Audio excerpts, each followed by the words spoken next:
Hello అండి. Welcome to Madhu lessons. ఈరోజైతే గనక మనం భారత రాజ్యాంగంలో ఇప్పటిదాకా 6 భాగాలు చూసాము. ఇప్పుడు 8వ భాగం చూద్దాం. మరి 7వ భాగం సంగతి ఏంది మేడం అని మీరు అడగొచ్చు. 7వ భాగాన్ని రద్దు చేశారండి. 1956లో జరిగిన 7వ రాజ్యాంగ సవరణ చట్టం ద్వారా ఆ 7వ భాగాన్ని రద్దు చేయటం జరిగింది. ఇప్పుడు 8వ భాగంలో ఉన్న కేంద్ర పాలిత ప్రాంతాలు అనే అంశాన్ని గురించి చూద్దాం. భారత రాజ్యాంగంలోని ఏ భాగం కేంద్ర పాలిత ప్రాంతాలు పాలన గురించి వివరిస్తుంది? 6, 7, 8, 9. ఆన్సర్ 8వ భాగం. భారత రాజ్యాంగంలో 8వ భాగంలోని ఆర్టికల్ 239 నుండి 241 వరకు కేంద్ర పాలిత ప్రాంతాల పరిపాలనా వ్యవస్థను గురించి తెలియజేస్తుంది. ఆర్టికల్ రాజ్యాంగంలో 7వ భాగంలో ఒకే ఒక ఆర్టికల్ ఉంది, అది 238. అది రద్దయిపోయింది. 8వ భాగంలో 239 నుంచి 241 వరకు ఉన్నాయన్నమాట. కేంద్ర పాలిత ప్రాంతాల పరిపాలనను రాష్ట్రపతి ఎవరి ద్వారా నిర్వహిస్తాడు? కేంద్ర హోంమంత్రి, తాను నియమించిన ఒక అడ్మినిస్ట్రేటర్, పార్లమెంటు స్పీకర్, భారత ప్రధాన న్యాయమూర్తి. ఆన్సర్ తాను నియమించిన ఒక అడ్మినిస్ట్రేటర్ అంటే పాలనా అధికారి.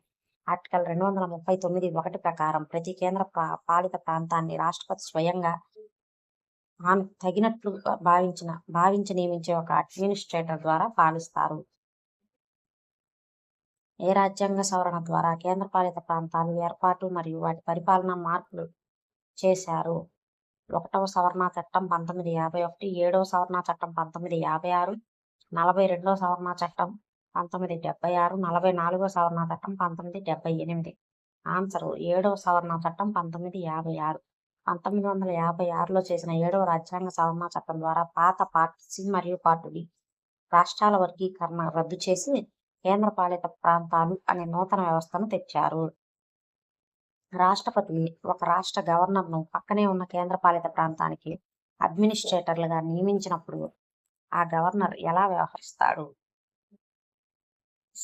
తను రాష్ట్ర మంత్రిమండలి సలహా మేరకు, కేంద్ర హోంశాఖ ఆదేశాల మేరకు మాత్రమే, తన రాష్ట్ర మంత్రిమండలితో సంబంధం లేకుండా స్వతంత్రంగా, పొరుగు రాష్ట్ర ముఖ్యమంత్రి సలహా మేరకు. ఆన్సర్ తన రాష్ట్ర మంత్రి మండలితో సంబంధం లేకుండా స్వతంత్రంగా ఆలోచిస్తారు. ఆర్టికల్ 239(2) ప్రకారం ఒక రాష్ట్ర గవర్నర్ అదనంగా కేంద్ర పాలిత ప్రాంత బాధ్యతలు చేపట్టినప్పుడు ఆయన తన రాష్ట్ర మంత్రి మండలి సలహాలకు కట్టుబడకుండా స్వతంత్రంగా విధులు నిర్వహిస్తారు. ఏ రాజ్యాంగ సవరణ చట్టం ద్వారా పుదుచ్చేరి, పాండిచ్చేరి కేంద్ర పాలిత ప్రాంతానికి శాసనసభ మరియు మంత్రి మండలిని ఏర్పాటు చేసే అధికారం పార్లమెంటుకు లభించింది? 14, 69, 70, 24. ఆన్సర్ 14వ రాజ్యాంగ సవరణ చట్టం 1962.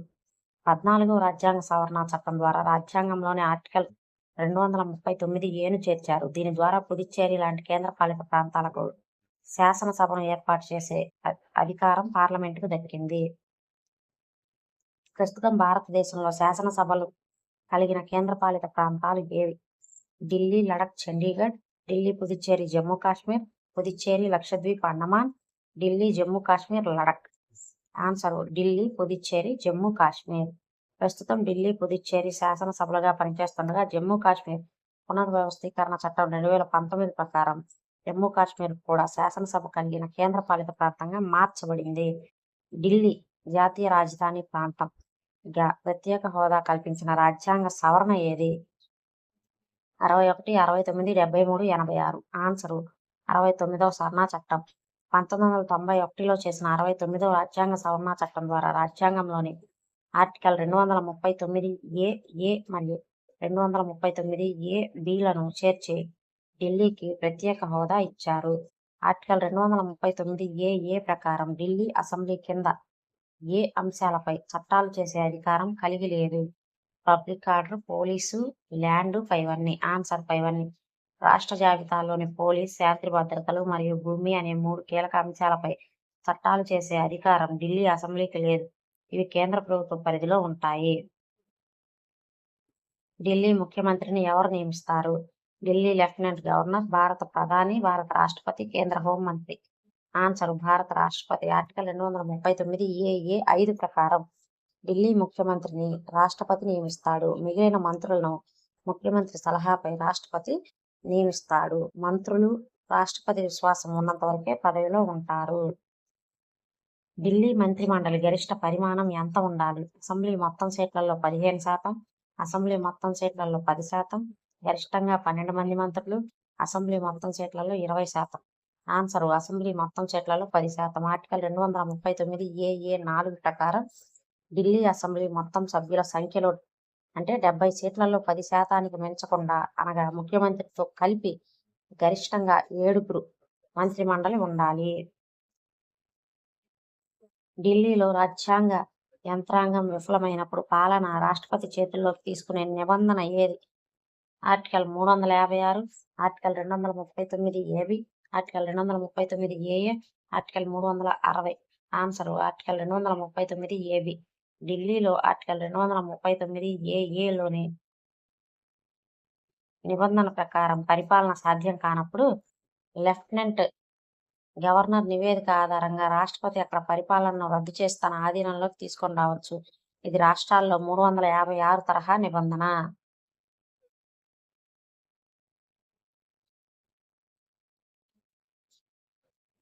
కేంద్రపాలిత ప్రాంతాల అడ్మినిస్ట్రేటర్లు ఏ ఆర్టికల్ ప్రకారం ఆర్డినెన్సులు జారీ చేయవచ్చు? Article 123, 213, 239B, 240. Answer article 239B. Puducherry లేదా జమ్మూ కాశ్మీర్ లాంటి శాసనసభ కలిగిన ప్రాంతాలలో అసెంబ్లీ సమావేశంలో లేనప్పుడు అక్కడ అడ్మినిస్ట్రేటర్ రాష్ట్రపతి ముందస్తు అనుమతితో ఆర్డినెన్స్ జారీ చేయవచ్చు. అండమాన్ నికోబార్, లక్షద్వీప్ వంటి కేంద్రపాలిత ప్రాంతాల్లో శాంతి, ప్రగతి మరియు సుపరిపాలన కోసం నిబంధనలు చేసే అధికారం ఎవరికి ఉంది? భారత పార్లమెంటుకు, భారత రాష్ట్రపతికి, కేంద్ర హోంమంత్రికి, సుప్రీంకోర్టుకి. ఆన్సర్ భారత రాష్ట్రపతికి. ఆర్టికల్ 240 ప్రకారం అండమాన్, లక్షద్వీప్, దాద్రా నగర్ హవేలీ, డామన్ డయ్యు, పుదుచ్చేరిలలో శాంతి భద్రతలు సుపరిపాలన కొరకు రాష్ట్రపతి రెగ్యులేషన్ జారీ చేయవచ్చు. ఈ నిబంధనలకు పార్లమెంటు చట్టంతో సమానమైన బలం ఉంటుంది. కేంద్రపాలిత ప్రాంతాల కోసం హైకోర్టులను ఏర్పాటు చేసే అధికారం రాజ్యాంగం ఎవరికి కల్పించింది?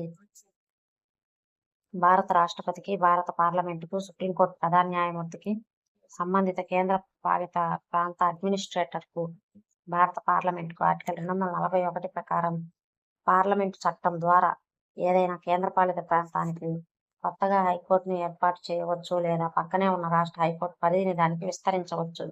సొంతగా హైకోర్టు కలిగిన ఏకైక కేంద్రపాలిత ప్రాంతం ఏది? ఫస్ట్ నుంచి పుదుచ్చేరి, చండీగఢ్, ఢిల్లీ, లడక్. ఆన్సర్ ఢిల్లీ.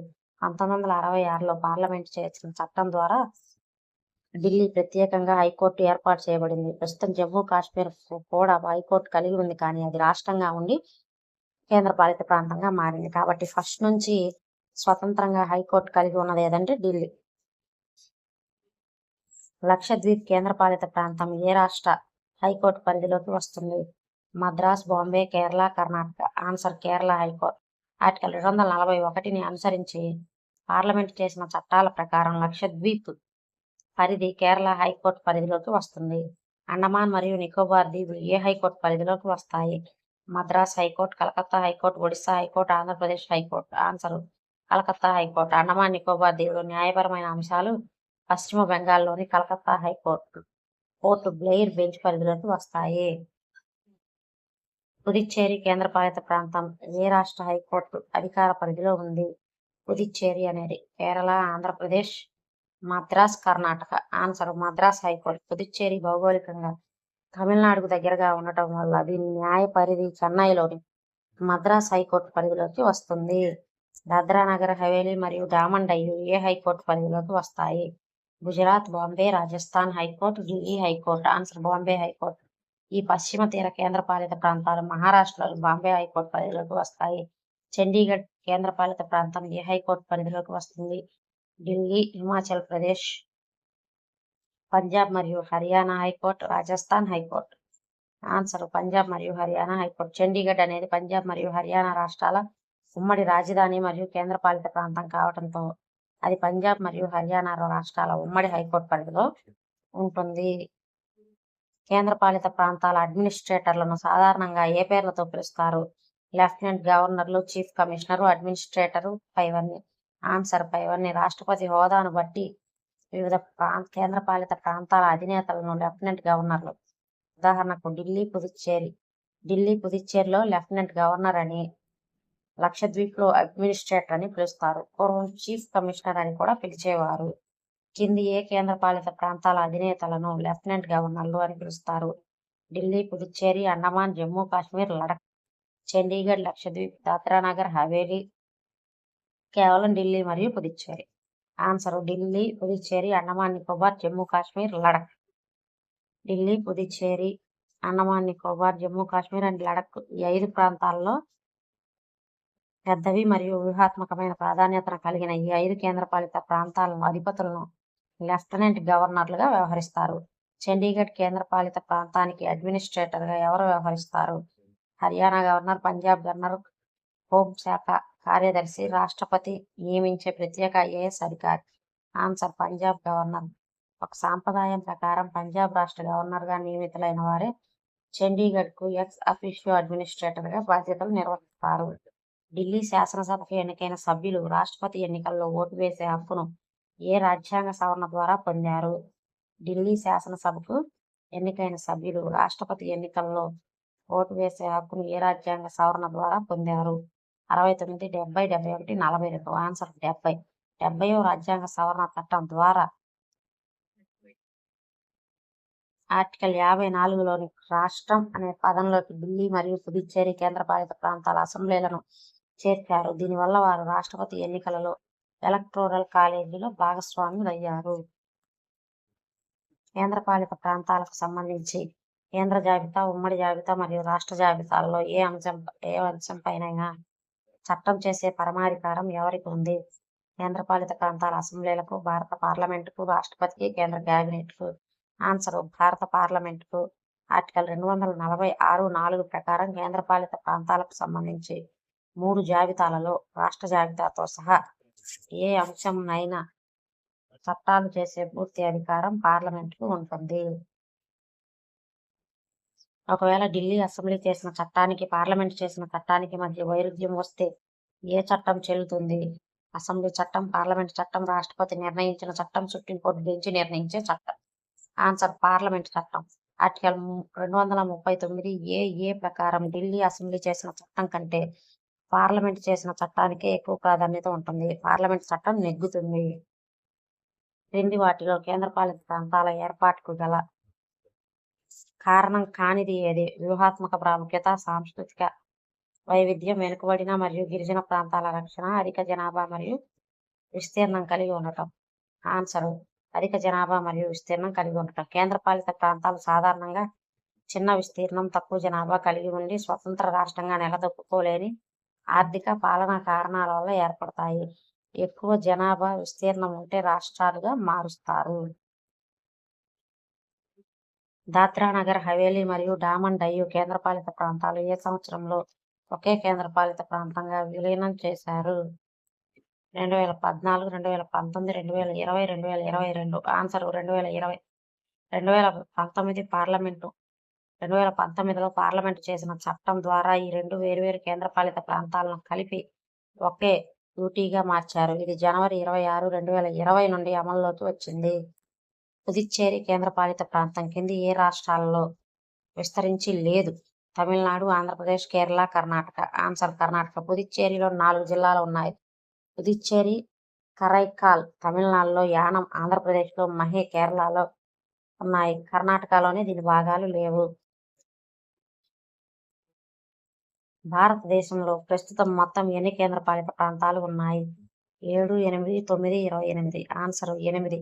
జమ్మూ కాశ్మీర్ విభజన తర్వాత 9 అయ్యాయి, కానీ దాద్రా నగర్ హవేలీ మరియు డామన్ డయ్యు విలీనం తర్వాత ప్రస్తుతం భారతదేశంలో మొత్తం 8 కేంద్రపాలిత ప్రాంతాలు ఉన్నాయి. కేంద్రపాలిత ప్రాంతాలు హోం మంత్రి సలహా కమిటీకి అధ్యక్షత వహించేది ఎవరు?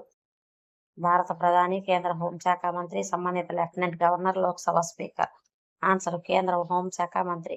శాసనసభ లేని కేంద్రపాలిత ప్రాంతాల్లో సామాజిక, ఆర్థిక అభివృద్ధిపై చర్చించడానికి హోం మంత్రి నేతృత్వంలో అడ్వైజరీ కమిటీలు ఉంటాయి. రాజ్యాంగంలోని 239 నిబంధన ప్రకారం కేంద్రపాలిత ప్రాంతాల పరిపాలనకు సంబంధించి అంతిమ బాధ్యత ఎవరిది? కేంద్ర హోంమంత్రిత్వ శాఖ, భారత రాష్ట్రపతి, సుప్రీంకోర్టు, పార్లమెంటరీ కమిటీ. ఆన్సర్ భారత రాష్ట్రపతి. కేంద్రపాలిత ప్రాంతాలు నేరుగా రాష్ట్రపతి పరిపాలన కింద ఉంటాయి అనగా కేంద్ర ప్రభుత్వానికి వాటిపై పూర్తి నియంత్రణ ఉంటుంది. జమ్మూ అండ్ కాశ్మీర్ పునర్వ్యవస్థీకరణ చట్టం 2019 ప్రకారం లడఖ్ కేంద్రపాలిత ప్రాంతానికి శాసనసభ ఉందా? అవును, 30 సీట్లతో ఉంది. లేదు, శాసనసభ లేని కేంద్రపాలిత ప్రాంతం భవిష్యత్తులో ఏర్పాటు చేస్తారు, జోనల్ కౌన్సిల్ నిర్ణయిస్తుంది. ఆన్సర్ లేదు, శాసనసభ లేని కేంద్రపాలిత ప్రాంతం. 2019 విభజన ప్రకారం జమ్మూ కాశ్మీర్కు శాసనసభను కేటాయించారు, కానీ లడఖ్కు శాసనసభ లేని కేంద్రపాలిత ప్రాంతంగా ప్రకటించారు. ఏ కేంద్రపాలిత ప్రాంతంలో అడ్మినిస్ట్రేటర్లను చీఫ్ కమిషనర్గా మార్చడానికి లేదా పిలవడానికి రాష్ట్రపతికి అధికారం ఇచ్చే ఆర్టికల్ ఏది? ఆర్టికల్ 239 1, 240, 242, 238. ఆన్సర్ 239 1. ఆర్టికల్ 239 1 ప్రకారం రాష్ట్రపతి తాను తగినట్లుగా భావించే హోదాతో అడ్మినిస్ట్రేటర్ లేదా లెఫ్టినెంట్ గవర్నర్ లేదా చీఫ్ కమిషనర్ను నియమించవచ్చు అని ఉంది. కేంద్రపాలిత ప్రాంతాల్లో పంచాయతీరాజ్ వ్యవస్థను వర్తింపజేసే అధికారం ఎవరికి ఉంటుంది? రాష్ట్రపతి తన నోటిఫికేషన్ ద్వారా మినహాయింపులు లేదా మార్పులతో వర్తింపజేయవచ్చు. కేవలం పార్లమెంటు మాత్రమే వర్తింపచేయాలి. కేంద్రపాలిత ప్రాంతాల అడ్మినిస్ట్రేటర్లు నిర్ణయిస్తారు, అసలు వర్తించదు. ఆన్సర్ రాష్ట్రపతి తన నోటిఫికేషన్ ద్వారా మినహాయింపులు లేదా మార్పులతో వర్తింపచేయవచ్చు. 9వ భాగం పంచాయతీలోని ఆర్టికల్ 243 ప్రకారం రాష్ట్రపతి పబ్లిక్ నోటిఫికేషన్ ద్వారా కొన్ని మార్పులతో కేంద్రపాలిత ప్రాంతాలకు ఈ నియమ నిబంధనలను వర్తింపజేస్తారు. కింది వారిలో ఢిల్లీ లెఫ్టినెంట్ గవర్నర్కు మరియు ముఖ్యమంత్రికి మధ్య వివాదాలు వస్తే అంతిమ నిర్ణయం తీసుకునేది ఎవరు? కేంద్ర హోం సెక్రటరీ, భారత రాష్ట్రపతి, సుప్రీంకోర్టు ప్రధాన న్యాయమూర్తి, రాజ్యసభ చైర్మన్. ఆన్సర్ భారత రాష్ట్రపతి. ఆర్టికల్ 239 ప్రకారం ఏదైనా అంశంపై ఎల్జీకి మంత్రుల మండలి మధ్య అభిప్రాయ భేదాలు వస్తే ఎల్జీ ఆ విచారణను రాష్ట్రపతి నిర్ణయానికి పంపుతారు మరియు రాష్ట్రపతి ఇచ్చిన నిర్ణయానికి కట్టుబడి ఉంటారు. పుదుచ్చేరి శాసనసభకు సంబంధించి క్రింది వాటిలో సరైన వాక్యం ఏది? దీని సభ్యులందరూ పరోక్షంగా ఎన్నికవుతారు. పార్లమెంట్ చట్టం ప్రకారం ఇందులో నామినేటెడ్ సభ్యులు కూడా ఉండవచ్చు. దీనికి బడ్జెట్ ఆమోదించే అధికారం లేదు. దీని కాలపరిమితి 6 సంవత్సరాలు. ఆన్సర్ పార్లమెంట్ చట్టం ప్రకారం ఇందులో నామినేటెడ్ సభ్యులు కూడా ఉండవచ్చు. పుదుచ్చేరి అసెంబ్లీలో ఎన్నికైన సభ్యులతో పాటు కేంద్ర ప్రభుత్వం 3 సభ్యులను నామినేట్ చేసే అధికారం కలిగి ఉంది. దీని కాలపరిమితి సాధారణంగా 5 ఏళ్లు. రాజ్యాంగంలోని ఏ ఆర్టికల్ కూర్గ్ అనే పాత కేంద్రపాలిత ప్రాంతానికి సంబంధించి ఉండేది, కానీ 1956లో రద్దు చేయబడింది? Article 242, 40, 243, 239A, 241. ఆన్సర్ 242. రాజ్యాంగం ప్రారంభంలో ఆర్టికల్ 242 కూర్గ్ ప్రాంత పరిపాలన గురించి తెలిపేది. 7వ రాజ్యాంగ సవరణ 1956 ద్వారా ఈ ఆర్టికల్ను పూర్తిగా తొలగించారు. కేంద్రపాలిత ప్రాంతాలకు లోక్సభలో ప్రాతినిధ్యం ఎలా కల్పించారు? పరోక్ష ఎన్నిక ద్వారా, పార్లమెంటు చట్టం ద్వారా నిర్ణయించిన ప్రత్యక్ష ఎన్నిక ద్వారా, అడ్మినిస్ట్రేటర్ నామినేషన్ ద్వారా. కేవలం ఢిల్లీకి మాత్రమే లోక్సభ సీట్లు ఉంటాయి. పార్లమెంటు చట్టం ద్వారా నిర్ణయించిన ప్రత్యక్ష ఎన్నికల పద్ధతి ద్వారా. కేంద్రపాలిత ప్రాంతాల చట్టం 1965 ప్రకారం యూటీల లోక్సభ సభ్యులను ప్రజలు ప్రత్యక్షంగా ఎన్నుకుంటారు. కేంద్రపాలిత ప్రాంతాల నియోజకవర్గాల పునర్విభజనను ఎవరు చేపడతారు? కేంద్ర ఎన్నికల సంఘం ఒంటరిగా. డీలిమిటేషన్ కమిషన్ నియోజకవర్గాల పూర్వ విభజన కమిషన్, కేంద్ర హోంశాఖ, parliamentary select commission. Answer delimitation commission అంటే నియోజకవర్గాల విభజన కమిషన్. రాష్ట్రాల మాదిరిగానే కేంద్రపాలిత ప్రాంతాలు అసెంబ్లీ మరియు లోక్సభ స్థానాల సరిహద్దులను పార్లమెంటు చట్టం ద్వారా ఏర్పడే డీలిమిటేషన్ కమిషన్ నిర్ణయిస్తుంది. ఉదాహరణకు ఇటీవల జమ్మూ కాశ్మీర్ డీలిమిటేషన్. రాజ్యసభలో స్థానాలు కలిగిన కేంద్రపాలిత ప్రాంతాలు ఏవి? ఢిల్లీ, పుదుచ్చేరి, జమ్మూ కాశ్మీర్. అన్ని కేంద్రపాలిత ప్రాంతాలకు సమాన స్థానాలు ఉన్నాయి. కేవలం ఢిల్లీకి మాత్రమే చండీగఢ్ మరియు లడఖ్. ఆన్సర్ ఢిల్లీ, పుదుచ్చేరి, జమ్మూ కాశ్మీర్. శాసనసభలు కలిగిన కేంద్రపాలిత ప్రాంతాలకే రాజ్యసభలో ప్రాతినిధ్యం ఉంటుంది. మిగిలిన 5 యూటీలకు జనాభా ప్రాతిపదికన మరియు అసెంబ్లీ లేకపోవడం వలన రాజ్యసభ స్థానాలు లేవు. ఆర్టికల్ 240 ప్రకారం ఆర్టికల్ 240 ప్రకారం రాష్ట్రపతి చేసే నిబంధనలు పార్లమెంటు చట్టాన్ని కింది విధంగా మార్చగలవా? మార్చలేవు. పార్లమెంట్ చట్టమే సుప్రీం. పార్లమెంట్ చేసిన ఏదైనా పాత చట్టాన్ని రద్దు చేయవచ్చు లేదా సవరించవచ్చు.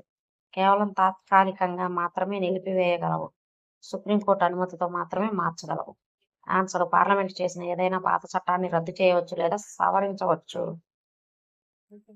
ఆర్టికల్ 242 ప్రకారం నిర్దేశిత కేంద్రపాలిత ప్రాంతాల కోసం రాష్ట్రపతి చేసే రెగ్యులేషన్ ఆ ప్రాంతానికి వర్తించే పార్లమెంటు చట్టాన్ని అయినా రద్దు చేసే లేదా సవరించే శక్తి కలిగి ఉంటుంది.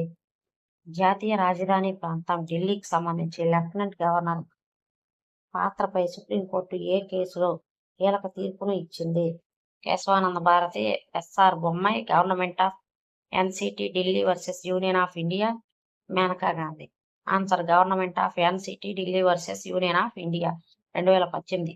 ఈ కేసులో సుప్రీంకోర్టు రాజ్యాంగ ధర్మాసనం పోలీసు, ల్యాండు, శాంతి భద్రతలు మినహా మిగిలిన అంశాలలో ఢిల్లీ ఎల్జీ మంత్రుల మండలి సహకారానికి కట్టుబడి ఉండాలని స్పష్టం చేసింది. ఎల్జీ స్వతంత్ర నిర్ణయాలు తీసుకోలేరని పేర్కొన్నది. కేంద్రపాలిత ప్రాంతాలు ఏ జోనల్ కౌన్సిల్లో భాగస్వామ్యులుగా ఉంటాయి? వీటికి ప్రత్యేక జోనల్ కౌన్సిల్ ఉంటుంది. అవి భౌగోళికంగా ఏ ప్రాంతంలో ఉంటే ఆ జోనల్ కౌన్సిల్ సభ్యులుగా ఉంటాయి. వీటికి జోనల్ కౌన్సిల్తో సంబంధం లేదు, కేవలం నీతి ఆయోగ్లోనే సభ్యత్వం ఉంటుంది. అవి భౌగోళికంగా ఏ ప్రాంతాల్లో ఉంటే ఆ జోనల్ కౌన్సిల్లో సభ్యులుగా ఉంటాయి. ఉదాహరణకు చండీగఢ్ ఉత్తర ప్రాంతీయ మండలిలో, పుదుచ్చేరి దక్షిణ ప్రాంత మండలిలో సభ్యులుగా ఉండి సమగ్ర అభివృద్ధిలో భాగస్వామ్యం వహిస్తారు. 1956కు ముందు పార్ట్ డి రాష్ట్రాల కేటగిరీలో ఉన్న ఏకైక ప్రాంతం ఏది? సిక్కిం, గోవా, అండమాన్ నికోబార్ దీవులు, త్రిపుర. ఆన్సర్: అండమాన్ నికోబార్ దీవులు. 1950 రాజ్యాంగం ప్రకారం రాష్ట్రాలకు ఏబిసిడి భాగాలుగా విభజించారు. అందులో పార్ట్ డిలో కేవలం అండమాన్ నికోబార్ దీవులు మాత్రమే ఉండేవి. క్రింది ఏ రాజ్యాంగ అధికారం కేంద్రపాలిత ప్రాంతాల బడ్జెట్ను పార్లమెంటులో ప్రవేశపెట్టేలా చూస్తుంది? కేంద్ర ఆర్థిక మంత్రి, భారత రాష్ట్రపతి, లోక్సభ స్పీకర్, అడ్మినిస్ట్రేటర్. ఆన్సర్: భారత రాష్ట్రపతి. శాసనసభ లేని కేంద్రపాలిత ప్రాంతాలు ఆదాయ వ్యయాల బాధ్యత కేంద్రానిదే. రాష్ట్రపతి ఆదేశాల మేరకు కేంద్ర ప్రభుత్వం దీన్ని పార్లమెంటు ముందు ఉంచుతుంది. కేంద్రపాలిత ప్రాంతాల పాలనా అధికారుల హోదాకు సంబంధించి క్రింది వానిలో సరైనది ఏది? ఢిల్లీ, పుదుచ్చేరి, అండమాన్ నికోబార్ దీవులు lieutenant governor, Chandigarh, Dadra Nagar Haveli, Daman Diu, Lakshadweep administrator, Jammu Kashmir, Ladakh lieutenant governor. పైవన్నీ సరైనవి. ఆన్సర్: పైవన్నీ. భారత రాజ్యాంగం ప్రకారం కేంద్రపాలిత ప్రాంతాల పాలన రాష్ట్రపతి నియమించే అధికారుల ద్వారా జరుగుతుంది. ప్రస్తుతం ఢిల్లీ, పుదుచ్చేరి, అండమాన్ నికోబార్ దీవులు, జమ్మూ కాశ్మీర్ మరియు లడఖ్ ప్రాంతాలకు లెఫ్టినెంట్ గవర్నర్లు వ్యవహరిస్తుండగా చండీగఢ్, లక్షద్వీప్, దాద్రా నగర్ హవేలీ, డామన్ డయ్యూ ప్రాంతాలకు అడ్మినిస్ట్రేటర్లు పరిపాలనాధిపతులుగా ఉంటారు. రాజ్యాంగంలోని ఆర్టికల్ 239 ప్రకారం కేంద్రపాలిత ప్రాంతాల పరిపాలనకు సంబంధించి క్రింది ప్రకటనలను పరిశీలించండి. ప్రతి కేంద్రపాలిత ప్రాంతాన్ని రాష్ట్రపతి స్వయంగా లేదా ఆయన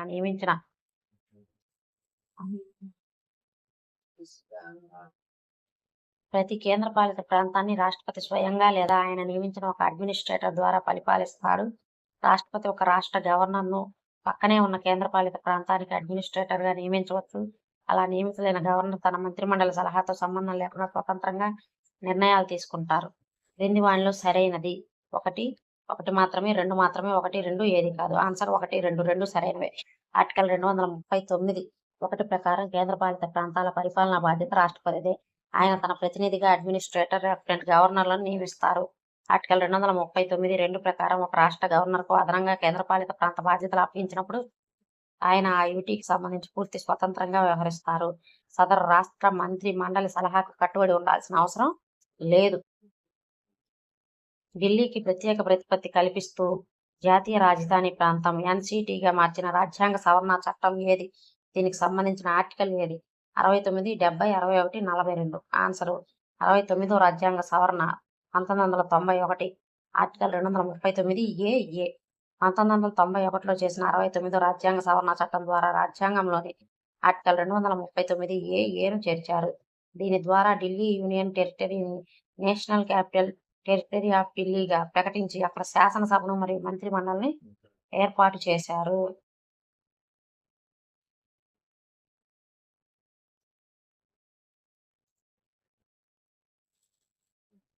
కేంద్రపాలిత ప్రాంతాలకు సంబంధించి పార్లమెంట్ మరియు రాష్ట్రపతికి ఉన్న అధికారాల విషయంలో కింది వాటిలో సత్యం కానిది ఏది?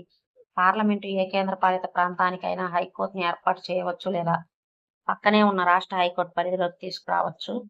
పుదుచ్చేరి, ఢిల్లీ, జమ్మూ కాశ్మీర్ శాసనసభలు అమల్లో ఉన్నప్పుడు కూడా రాష్ట్రపతి వాటిపై పూర్తి స్థాయిలో ఆర్డినెన్స్ జారీ చేసే విశేష అధికారం కలిగి ఉంటారు.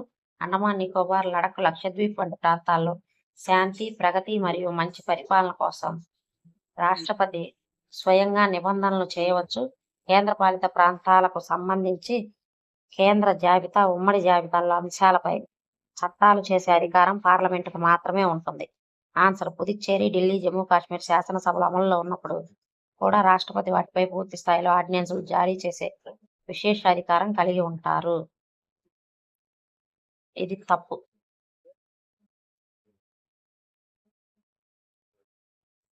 ఆర్టికల్ 239 బి ప్రకారం శాసనసభ కలిగిన కేంద్రపాలిత ప్రాంతాల్లో పుదుచ్చేరి, ఢిల్లీ, జమ్మూ అండ్ కాశ్మీర్ అసెంబ్లీ సమావేశాలు లేనప్పుడు మాత్రమే అక్కడ శాసనసభ పరిధిలో అంశాలపై లెఫ్టినెంట్ గవర్నర్ రాష్ట్రపతి ఆమోదంతో ఆర్డినెన్స్ జారీ చేయగలరు. అసెంబ్లీ రద్దయినా లేదా సస్పెండ్ అయినా మాత్రమే రాష్ట్రపతి నేరుగా నిబంధనలు చేయగలరు. కానీ అసెంబ్లీ సజావుగా నడుస్తున్నప్పుడు దాని అధికారాలను దాటి రాష్ట్రపతి నేరుగా ఆర్డినెన్సులు జారీ చేయలేరు. మిగిలిన ఏసీడీ ప్రకటనలు రాజ్యాంగబద్ధంగా పూర్తిగా సరైనవి. ఇవి రాజ్యాంగంలో 8వ భాగంలో కేంద్రపాలిత ప్రాంతాల గురించి 50 ఇంపార్టెంట్ బిట్స్. వీడియోలు వచ్చినట్టయితే లైక్ చేయండి, షేర్ చేయండి, అలాగే మన ఛానల్ని సబ్స్క్రైబ్ చేసుకోండి. Thank you for watching.